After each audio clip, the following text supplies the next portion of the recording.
ఇక నాగార్జున సాగర్ నియోజకవర్గం Alia check post వద్ద రేపు సీఎం కేసీఆర్ సభ జరగనుంది. ఈ సభ ఏర్పాటును ఎమ్మెల్సీ తేరా చిన్నపరెడ్డి పర్యవేక్షించారు. తెలంగాణ ప్రభుత్వం వచ్చాక నాగార్జున సాగర్ ఆయకట్టు ఉమ్మడి నల్గొండ జిల్లాలో 3,000 కోట్లతో ఎత్తిపోతల ప్రాజెక్టులను రైతన్నలకు అందిస్తుందని ఎమ్మెల్సీ తేరా చిన్నపరెడ్డి తెలిపారు. తెలంగాణలో సీఎం కేసీఆర్ ఎన్నో సంక్షేమ పథకాలు చేపడుతున్నారని తెలిపారు.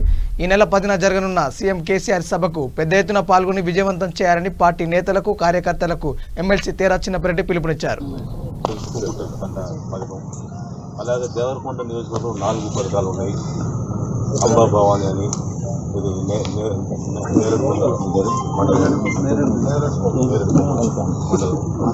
అదేవిధంగా గవ్వల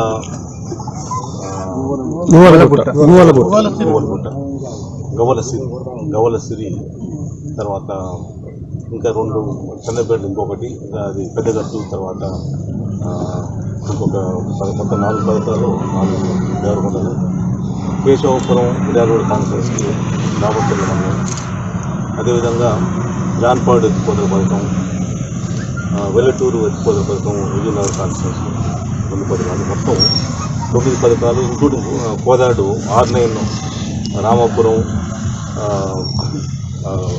అక్కడ కూడా ఒక కొత్త పథకం 9 పథకాలు మొత్తం కలిపి దాదాపు 1,04,600 ఎకరాలకు సాగునీరు అందించాలనే గొప్ప సంకల్పంతో 3,000 కోట్ల రూపాయలు వెచ్చించి ఈ పథకాలకు రూపకల్పన చేశారు. సో అందుకనే ఈ మొత్తం ఉమ్మడి జిల్లాలోని 12 నియోజకవర్గాల నుంచి భారీగా జన సమీకరణ జనం వస్తున్నారు. వారికి ధన్యవాదాలు తెలుపుకోవడానికి. సో ఆ విధంగా గ్రామీణ ఆర్థిక వ్యవస్థను మెరుగుపరచాలని గొప్ప సంకల్పంతో మరి ముందుకు వస్తున్నారు. ఆ సభను విజయవంతం చేయాలని చెప్పి మేమందరం ప్రజల్ని కోరుకుంటున్నాం. అదేవిధంగా మన గౌరవ ముఖ్యమంత్రి గారు కేసీఆర్ ప్రత్యేక తెలంగాణ వచ్చిన తర్వాత నియోజకవర్గంలో 1,00,000 ఎకరాలకు సాగునీరు అందించాలని ఒక దృఢమైన సంకల్పంతో ముందుకెళ్తున్నారు. 4 తర్వాత కోదాడులో 1 మొత్తం కలిపి 9 ఎత్తిపోతల పథకాలకు శంకుస్థాపన గురించి వారు ఎన్నికలు వచ్చి అక్కడి నుంచి బహిరంగ సభ కూడా వస్తున్నారు.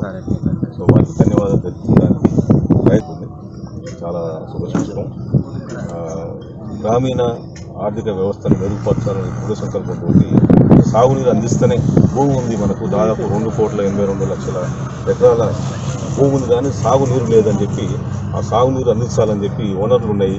వర్షపాతం మీద డిపెండ్ అయ్యాము. బోర్లు దాదాపు 20 లక్షల బోరు పంపులు ఉన్నాయి, కానీ సాగునీరు అందించాలని గొప్ప సంకల్పంతో ఎత్తిపోతల పథకానికి శ్రీకారం చుట్టారు. వరదలు వచ్చినప్పుడు ఈ రిజర్వాయర్ పొంగిపోతున్నప్పుడు నీరు మొత్తం సముద్ర దేవరకొండలో 4 అదేవిధంగా నెల్లికల్లో 1 ఇట్లా మొత్తం 9 ఎత్తిపోతల పథకాలకు వారు ఇనాగ్రేషన్ చేయడానికి వస్తున్నారు. వారిని స్వాగతించాలి, భారీగా